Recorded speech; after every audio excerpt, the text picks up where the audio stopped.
Hi guys, welcome to Thangavel Paramasivam YouTube channel. இந்த video நம்ம எதை பத்தி பார்க்க போறோம்னா, Bank of Baroda apprenticeship review தான் பார்க்க போறோம். நான் ஒரு 4 மந்த் பேங்க் ஆஃப் பரோடா அப்ரெண்டிஸா ஒர்க் பண்ணியிருக்கேன். அண்ணாகிராமம் பிரான்ச் கடலூர் டிஸ்ட்ரிக்ட்ல இருக்கு. ஓகேங்களா? என்னோட ஜாயினிங் டேட் பிப்ரவரி 24, 2026. ஓகேவா? என்னுடைய ரீஜனல் ஆஃபீஸ் புதுச்சேரியில இருக்கு. ஏதோ லொகேஷன் எலம்பிள்ளை சாவடியோ ஓகேவா, அந்த லொகேஷன்ல இருக்கு.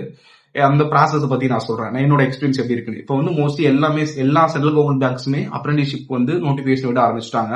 ஏன்னா அது காஸ்ட் கட்டிங். அதாவது இப்போ ஒரு ஆஃபீஸ் அசிஸ்டன்ட் வச்சா அதுக்கு சேலரி நிறைய தரணும். அது காஸ்ட் கட் பண்ற விதமா இந்த மாதிரி நிறைய வேகன்சி விட ஆரம்பிச்சிட்டாங்க. மோஸ்ட்லி எல்லா பேங்க்குமே சரி. என்னோட பேங்க் ஆஃப் பரோடா அப்ரெண்டிஷிப்பை பத்தி நம்ம இந்த வீடியோல பேசலாம். என்ன மாதிரி இருக்கு, யார் யாருக்கெல்லாம் செட் ஆகும், யார் யாருக்கெல்லாம் செட் ஆகாது. ஓகேவா? ஃபர்ஸ்ட் திங் பாத்தீங்கன்னா, எக்ஸாம் இது பேங்க் ஆஃப் பரோடா அப்ரெண்டிஸ் எனக்கு ஆன்லைன்ல தான் வச்சாங்க. நம்மளோட லேப்டாப் வச்சு யூஸ் பண்ணிக்கலாம். கொஸ்டின்ஸ் எல்லாமே கம்ப்யூட்டர்லாம் ரொம்ப பேசிக்ஸ்ல இருந்துச்சு. 10th 8th ஸ்டாண்டர்ட்ல படிக்கிற அளவு தான் இருந்துச்சு. எக்ஸாம் கிராக் பண்ணிட்டேன். அந்த மாதிரி அப்ளை பண்ணோம். அப்புறம் நேப்ஸ் போர்ட்டல் அது நேப்ஸ் போர்ட்டல் அப்லோட் பண்ணுவோம். அதுக்கப்புறம் எக்ஸாம் கனெக்ட் பண்ணுவாங்க. ஒரு சண்டேஸ்ல கனெக்ட் பண்ணுவாங்க. சண்டே மட்டும் எக்ஸாம் எனக்கு வச்சாங்க. அது மாதிரி நெக்ஸ்ட் கட் ஆஃப் வரும். அது மாதிரி நீங்க செலக்ட் ஆயிட்டீங்கன்னா உங்க நம்பர் அந்த பேஜ்ல வரும். பிடிஎஃப்ல ஷேர் பண்ணுவாங்க. ஷேர் பண்ண மாட்டாங்க. ரிசல்ட் செக் பண்ணக்குள்ள உங்களோட நம்பர் போட்டு சர்ச் பண்ணீங்கன்னா உங்களோட நம்பர்ஸ் இருக்கும். இருந்தீங்கன்னா நீங்க செலக்டட். நெக்ஸ்ட் ப்ராசஸ் டிவி பண்ணிட்டு டாக்குமெண்ட் வெரிஃபிகேஷன் பண்ணிட்டு நெக்ஸ்ட் மெடிக்கல் செக்அப் பண்ணுவாங்க. மெடிக்கல் செக்அப் பக்கத்துல ஏதாவது ஒரு ஹாஸ்பிட்டல் இருக்கும். அதுக்கு ஒரு லெட்டர் மாதிரி இது பண்ணி கொடுப்பாங்க. இந்த மாதிரி செக் பண்ணி தர சொல்லுவாங்க. நீங்க அந்த ரிப்போர்ட் எடுத்து வரணும்னா தேவையில்ல. டைரக்டா அந்த டாக்டர் அந்த ஹெச்ஆருக்கு சென்ட் பண்ணிடுவாரு. மேபி நான் மெடிக்கல் பண்ண கூட எனக்கு எவ்வளவு செலவாச்சு மீன்ஸ் பாத்தீங்கன்னா, கேமரா கொஞ்சம் ஃபால் பண்ணுது.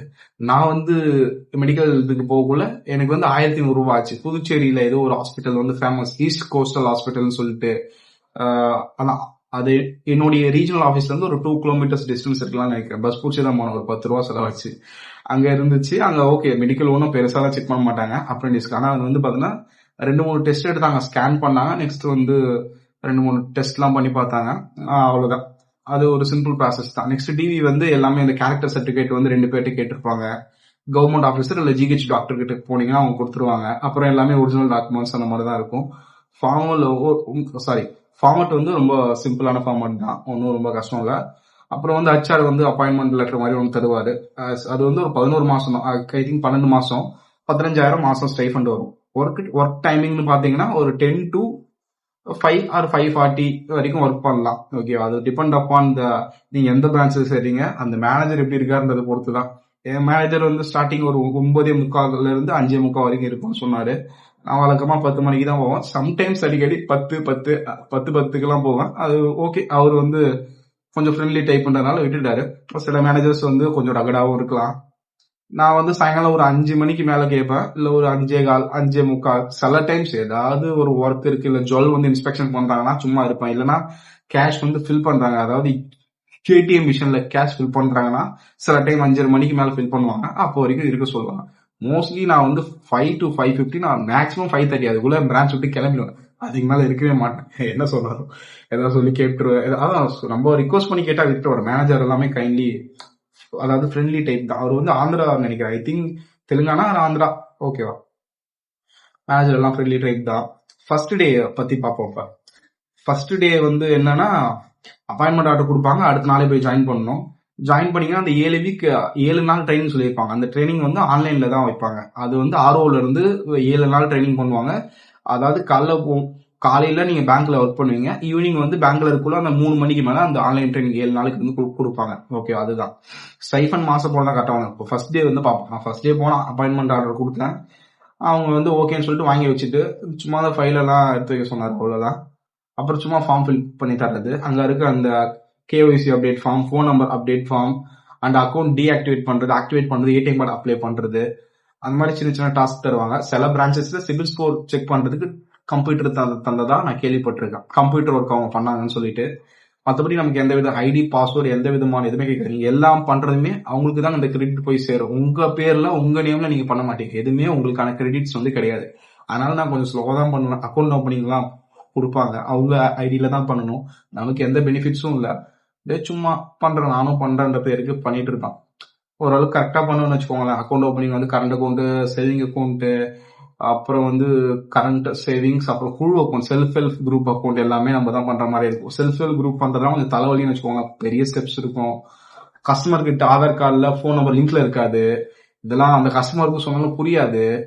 மாதிரி ரொம்ப இதெல்லாம் இருக்கும். ஃபார்ம் ஃபில் பண்ணி தரது வந்து எழுத படிக்க தெரியாதவங்களுக்கு ஃபார்ம் ஃபில் பண்றது இந்த மாதிரி ஒர்க் தான் இருக்கும். அப்புறம் வந்து போஸ்ட் ஆஃபீஸ் பக்கத்துல கீழ்கவரப்பட்டுன்னு ஒரு லொகேஷன்ல இருக்கும். போய் தபால் கொடுத்துட்டு வர்றது அது மாதிரிதான் இருக்கும். என்னோட ஒர்க்ல நான் காலைல போய் எல்லாருக்கும் காலை வணக்கம் சொல்லுவேன். திரும்பி மாலை கிளம்புக்குள்ள மாலை வணக்கம் சொல்லுவேன். இதை தவிர்த்து சேர்ல தான் உட்காந்து இருப்பேன். ஓகேவா? மற்றபடி வேற ஒன்றும் அவ்வளோ கொடூரமான ஒர்க்லாம் இல்லை. ஒரு 5000க்கு ஒரு நல்ல நீங்க இருக்க லொகேஷன் பக்கத்துலேயே கிடைச்சிச்சுன்னா சத்தியமா அது ஒரு ஒர்த்தான ஜாப். ஏன்னா நான் ஆக்சுவலி வந்து பாத்தீங்கன்னா எனக்கு ஃபர்ஸ்ட் டைம் சேரக்குள்ள இது வேணாம், நம்ம வந்து எக்ஸாமே ப்ரிப்பேர் பண்ணலாம். மோஸ்ட்லி அப்ரண்டிஸ் எக்ஸாம் எழுதுறீங்கன்னா நீங்க ஒரு பேங்கிங் ஆஸ்பிரண்டாவோ இல்ல ஏதோ ஒரு காம்படிட்டிவ் எக்ஸாமோட ஆஸ்பிரண்டா தான் இருக்கீங்க. ஓகேவா? அதை தாண்டி யாரும் சும்மா இது மட்டும் ஃபோக்கஸ் வச்சு பண்ண போறது இல்லை. இதுல எனக்கு என்ன கிடைச்சிச்சுன்னா ஒர்க்லாம் சிம்பிள் தான். அது உங்க மேனேஜர்கிட்ட நீங்க பேசணும், டைமிங் பத்தி பேசணும். சேலரி வந்து நேப்ஸ் சேலரி தனியா வரும், ஒரு 4500. அப்புறம் பேங்க் ஆஃப் பரோடா சேலரி தனியா வரும். ஓகேங்களா? அதுதான் ஒர்க்லாம் மினிமலா தான் இருக்கும். நான் கிடைச்சது எங்க ஊர்ல இருந்து எனக்கு ஒரு 10 கிலோமீட்டருக்குள்ளேயே தான், கிட்டத்தட்ட லோக்கல் மாதிரின்னு வச்சுக்கோங்களேன். பண்ருட்டி தான்னா அண்ணா கிராமம், நான் வந்து பணிக்கிறோம் அந்த மாதிரி தான். ஈஸியா போயிட்டு இருந்துச்சு. சேலரி எல்லாம் ஒன்றும் பிரச்சனை இல்லை. பேங்க் ஆஃப் பரோடா அக்கௌண்ட் ஒன்றும் ஓபன் பண்ணிக்கணும். இந்த மாதிரி தான் இருந்துச்சு. அடுத்த பெரிய விஷயம் என்னன்னா எனக்கு இங்க ஒரு நல்ல ஒரு கான்பிடன்ஸ் கிடைச்சிச்சு ஆக்சுவலி. ஏன்னா வர்ற கஸ்டமர்லாம் வந்து நானும் ஒரு பேங்க் எம்ப்ளாயி தான் நினைச்சுக்கிட்டு என்கிட்ட வந்து சார் வணக்கம் சார்லாம் சொல்லுவாங்க. அப்புறம் இந்த வயசானவங்க எல்லாம் ஓகே சார், நான் எல்லாருமே அந்த சார் போட்டு கூப்பிடுவாங்க. இதுக்கு முன்னாடி நான் ஒரு ஸ்டூடெண்ட் தான், இல்லை வேற சில இடத்துல நான் ஒர்க் பண்ணிருக்கேன். அதாவது நான் காலேஜ் படிச்சுட்டு சும்மா இருக்கலாம், அந்த ஒர்க் பண்ணக்குள்ள எனக்கு எங்கேயுமே அந்த நம்மள ஒரு பெரிய ஆள் மாதிரி அவங்க பார்ப்பாங்க. அது எனக்கு ரொம்ப பிடிச்சிருந்துச்சு. அதனால வந்து உங்களுக்கு நீங்க வந்து பேங்கிங் எக்ஸாம் சீக்கிரம் கிளியர் பண்றதுக்கான ஒரு இன்ட்ரெஸ்ட் உங்களுக்கு இருக்கலாம். அவங்க எப்படி பார்ப்பாங்கன்னா, இப்போ நான் ஏதாவது ஒரு ஃபார்ம் ஃபில் பண்ணி தரேன்னா சரிங்க சார் நான் அப்புறம் வரேன் சார், என்ன வந்து அவங்க எனக்கு அவங்க ஒரு இம்பார்ட்டன்ஸ் வந்து கொடுக்குறாங்களா, அது எனக்கு ரொம்ப பிடிச்சிருந்துச்சு. அந்த ஒரு காரணத்துக்காக நான் 4 மந்த் வந்து கண்டினியூ பண்ணேன். அதுக்கப்புறம் எனக்கு வந்து காலேஜ் சீட் வந்து டெல்லியில LLB கிடைச்சிருச்சுன்னு சொல்லிட்டு நான் வந்து டிராப் பண்ணிட்டேன். என்னைக்கு நின்னா இப்போ ரீசெண்டா தான் ஜூலை 22, 2026 தான் நான் வந்து ரெசிக்னேஷன் கொடுத்தேன். இப்போ நீங்க வந்து சடனா உங்களுக்கு ஏதாவது நீங்க எக்ஸாம் கிராக் பண்ணிட்டீங்கன்னாலும் உங்களுக்கு எந்த விதமான ரெஸ்ட்ரிக்ஷனுமே கிடையாது. HR கால் பண்ணி சொல்லுங்க, இல்ல பிரான்ச் மேனேஜர்கிட்ட கால் பண்ணி சொல்லுங்க.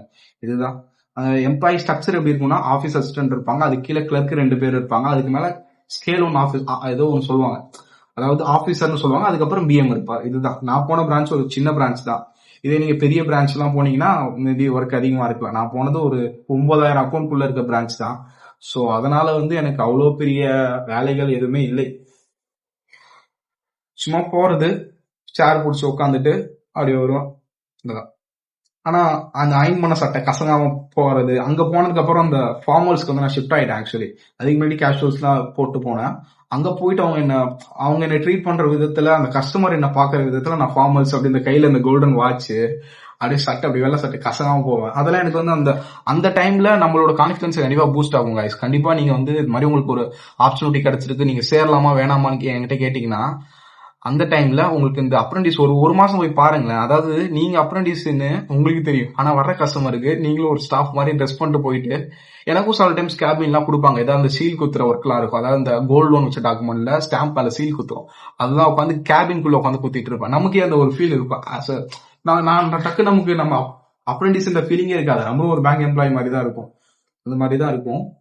தென் வந்து அதை மோஸ்ட்லி ஃபார்ம் ஃபில் பண்றது. ஆனா கஸ்டமர் வந்து நம்ம ரெஸ்பெக்ட்ஃபுல்லா ட்ரீட் பண்ணுவாங்க. அது நமக்கு வந்து ஒரு மோட்டிவேஷன் கொடுக்கும். நம்மளும் சீக்கிரம் இந்த மாதிரி ஒரு கெத்தான ஆபீசரா வந்து IBPS PO ஏதோ ஒரு எக்ஸாமோ இல்ல SSC CGL எழுதுனா ஒரு நல்ல இந்த மாதிரி ஒரு காசு சம்பாதிக்கிறத தவிர்த்து, இப்ப அந்த சேலரி வந்து கம்மி தான், அது நமக்கு தெரியும். ஆனா கஸ்டமர் என்ன நினைச்சுப்பாங்கன்னா நம்மள எம்ப்ளாயி நினைக்கிறாங்க, அதை பத்தி அவங்க தாட்ஸ் இல்லை. பட் ஆனா அவங்க என்ன திங்க் பண்ணாலும் இந்த ரோல் வந்து ஒரு 1 மந்த் போய் பாருங்க, உங்களுக்கு கிடைச்சிருச்சுன்னா அதை விட்டுறாதீங்க. ஒரு 1 மந்த் போய் பாருங்க, உங்களுக்கு படிக்கிற டைம் முக்கியம் தான்.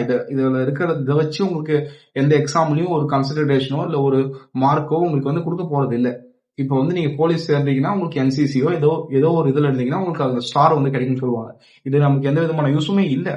மேபி ஃபியூச்சர்ல ஏதாவது இதுக்காக இன்டர்னல் கோட்டா இல்ல இதுக்காக ஏதாவது ஒரு இடஒதுக்கீடு கொண்டு வந்தாங்கன்னா, அப்ரெண்டிஸ் பண்ணவங்களுக்கு இது மாதிரி அவங்க வந்து கிளர்க் எக்ஸாம் ட்ரை பண்ணாங்கன்னா ஒரு 5% வந்து இன்டர்னல் கோட்டா கொடுங்க அப்படின்னா ஓகே, யூஸ்ஃபுல்லா இருக்கலாம்.